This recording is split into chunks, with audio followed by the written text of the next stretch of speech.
Olá, saudações a todos mais uma vez, de acordo ao horário que estiverem a ver este vídeo. Estamos aqui novamente para fazermos entrevistas aleatórias para procurarmos saber até que ponto as pessoas sabem sobre a Trindade, sobre Deus Pai, Deus Filho, Deus Espírito Santo. Então, ao decorrer desse vídeo nós faremos explicações, vamos explicar algumas questões relacionadas a isto.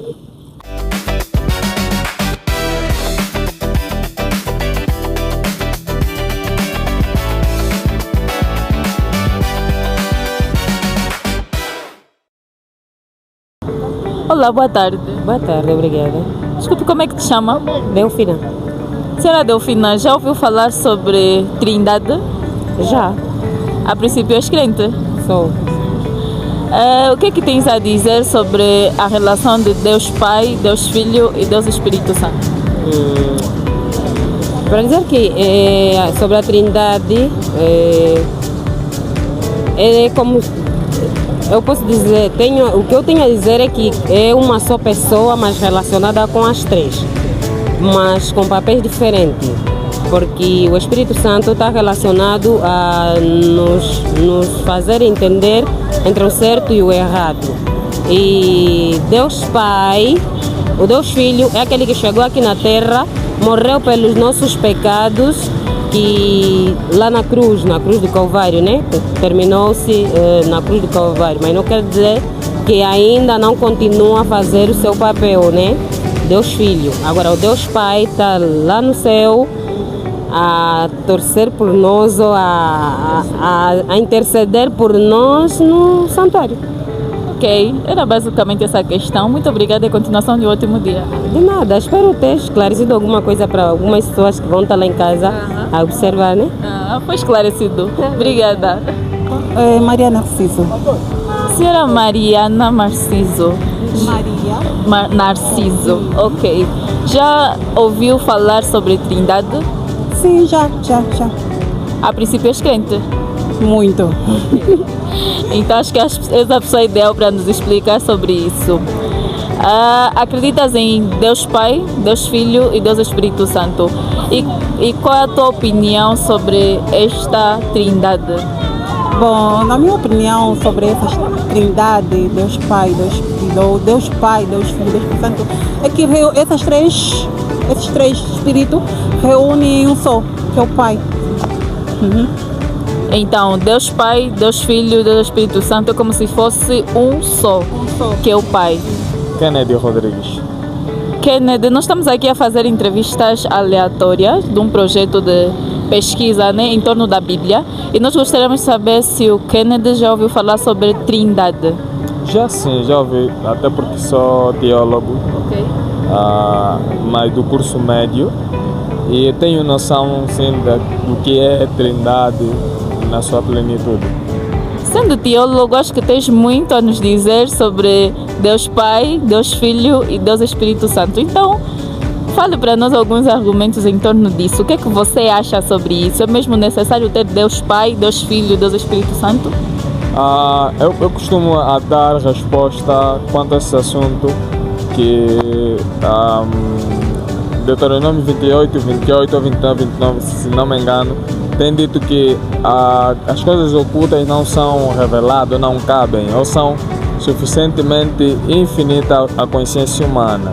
Então é um pouquinho difícil explicar por que deve ter Deus Pai, Deus Filho, Deus Espírito Santo, porque isso é um projeto deles, no caso de Deus, né? A única coisa é que, como humanos, nós devemos aceitar aquilo que Ele nos predispôs para nós aceitarmos, né? Por causa da limitação que nós temos na nossa mente. Eu entendo nesse sentido.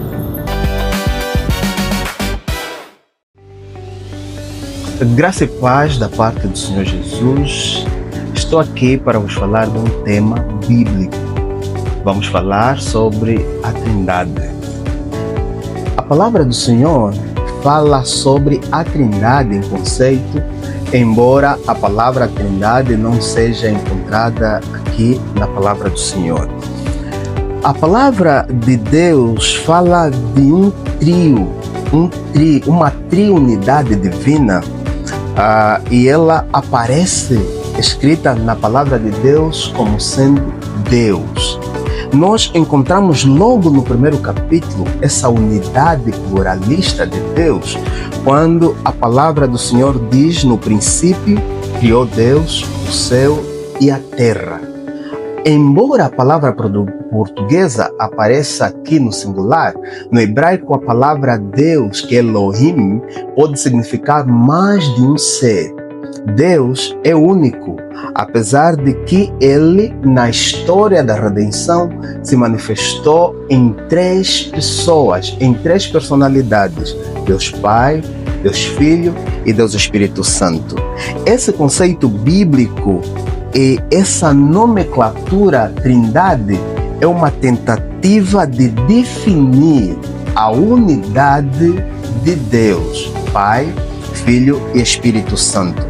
O Senhor, na sua Escritura, se manifestou de forma pluralista quando Ele cria o homem e quando o homem se rebela e cria e faz uma torre de Babel. Deus desce e diz: eia e deixamos e confundamos as línguas. Vejam que a palavra do Senhor vai apresentar a divindade no plural. E vejam também, queridos irmãos, que embora Deuteronômio 6 apresente Deus como sendo único, a palavra que aparece ali é a palavra Echad, único composto por 3. Tudo porque a palavra de Deus, tal como disse em Gênesis 11, verso 7, diz: eia, deixamos e confundamos ali a sua língua. Em Gênesis 3, verso 22, a palavra do Senhor apresenta Deus no plural. O homem se tornou como um de nós. Essa explicação nós encontramos no Antigo Testamento, mas quando nós vamos no Novo Testamento, lá em Mateus capítulo 28, verso 19, nós encontramos uma outra fórmula da Trindade, já no Novo Testamento. Nós lemos o seguinte aqui em Mateus 28, verso 19. Portanto, vão e façam discípulos de todas as nações, batizando-as em nome do Pai, do Filho e do Espírito Santo. Ali, o I igual a Pai, Filho e Espírito Santo. Vejamos também que essa fórmula da Trindade aparece no batismo de Jesus. Jesus na água, o Espírito Santo desce em forma de pomba e o Pai fala em alta voz: eis o meu filho a quem me comprazo. E vejam também essa fórmula encontrada aqui no livro de 2 de Coríntios 13, verso 13, quando o apóstolo Paulo apresenta essa fórmula unida de Deus, a graça de Jesus, o amor de Deus o Pai e a unidade do Espírito Santo esteja com todos vós. Então, a Trindade é um assunto bíblico, embora não muito compreendido. Ele é um assunto bíblico. O Senhor possa te abençoar. E para aqueles que não entendem bem este contexto, qual é a explicação básica que tu poderias nos dar em torno disso? Bom, eu também não entendia muito bem sobre esse assunto, né? Uma vez que tem a ver com Deus, né? Com todo o Criador do céu e da terra. E para poder entender, primeiro como posso dizer, procurei uma igreja, né? Procurei me informar mais, procurei saber mais o significado de Deus, né? Aqui na terra, nós como filhos, como fomos feitos. E daí, a partir desse momento, eu me aprofundei e fiquei a saber mais sobre a Trindade, né?